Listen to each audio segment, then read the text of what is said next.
శారీ వచ్చేసరికి yellow and blue combination లో ఉందండి. ఇట్లా ప్లెయిన్ బార్డర్ ఇచ్చారండి శారీలో. ఇక్కడ నేను బటర్ఫ్లైస్ వేసాను.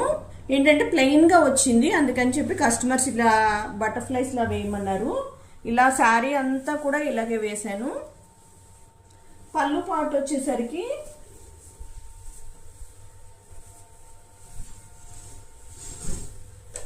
ఇదిగోండి ఇలా వేసాను. ఎల్లో అండ్ సిల్వర్ కాంబినేషన్ లో వచ్చింది అంతా కూడా. ఇంకా మిడిల్లో ఏం వేయలేదండి నేను. ఇదిగోండి చూడండి, మిడిల్లో ఏం వేయలేదు, బోర్డర్ వరకే వేసాను అంతా కూడా బటర్ఫ్లైస్. బ్లౌజ్ వచ్చేసరికి బ్లూ ఇచ్చారు. ఇదిగోండి బ్లౌజ్ పార్ట్ వచ్చేసరికి ఇలా వచ్చింది. సేమ్ అలాగే బటర్ఫ్లైస్ ఇచ్చాను. ఫ్రంట్ నెక్ వచ్చేసరికి ఇలా వచ్చింది. హ్యాండ్స్ వచ్చేసరికి ఇలా బార్డర్లా వచ్చి పైకి వచ్చినట్టు వచ్చాయన్నమాట బటర్ఫ్లైస్. చాలా